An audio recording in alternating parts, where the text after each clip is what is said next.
So far, what brings you to London today at great risk to your own personal safety? Well, I thought it was very important to be here to mark the moment that as many people as possible get here to support Julian, because this is absolutely the climax of these hearings, and it needs to be recorded, it needs to be understood, it needs to be explained, because what's at stake here is massive. It's the freedom, not just the freedom of speech, it's the freedom for people to know. Exactly. For ordinary citizens to understand what governments are doing in secret, and for publishers to be able to publish that when that information comes out.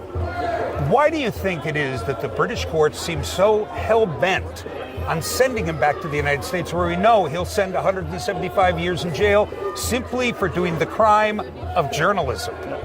Well, I'm afraid, one thing, having been through all of the hearings so far, is I don't believe in any sense in the independence of the judiciary. I think that's a myth. I think they do what the establishment tells them to do.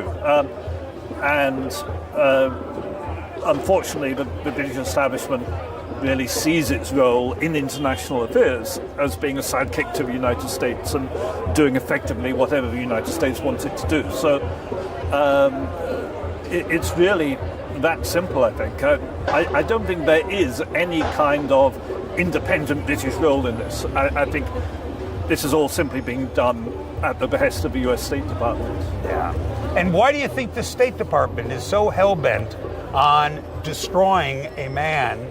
Now, obviously, he showed war crimes that were committed by our country, but if we hold ourselves, the United States, I'm an American citizen, as the exemplar of morality and justice in the world, why is something so unjust, so immoral, so viciously cruel be inflicted on a man who, while the criminals he exposed walk free?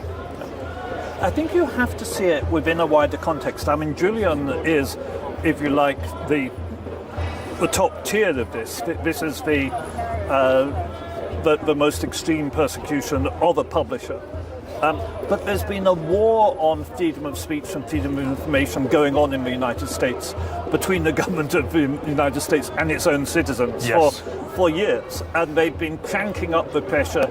They've been prosecuting more and more whistleblowers. They've been giving whistleblowers longer and longer sentences. This is the security state clamping down on its citizens, and that's something that's a major trend in the United States. We saw a whistleblower get 40 years recently, this is, if you like, the apex of that. This is the one that really says to people, we will crucify you, even if you're not a whistleblower, even if you're just a journalist or a publisher. If you touch this stuff, we will kill you.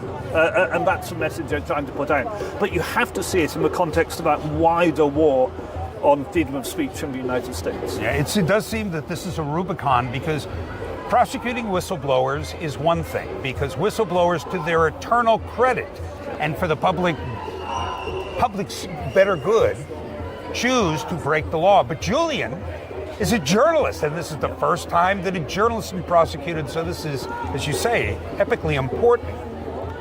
Why now? It's interesting, isn't it? Because, Dan Ellsberg, I was very proud to know Dan Ellsberg and call him a friend. And they didn't go there with the... not only did they not publish, did they not go for Dan under the Espionage Act, the full range of stuff.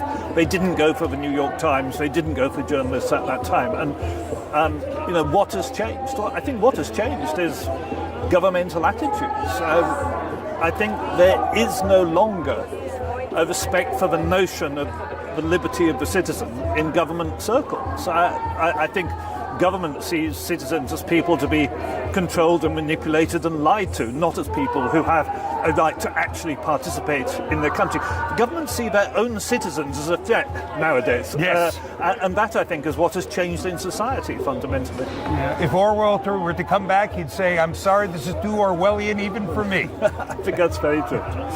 Well, okay. Thank you very, very much. And thank you for all you do.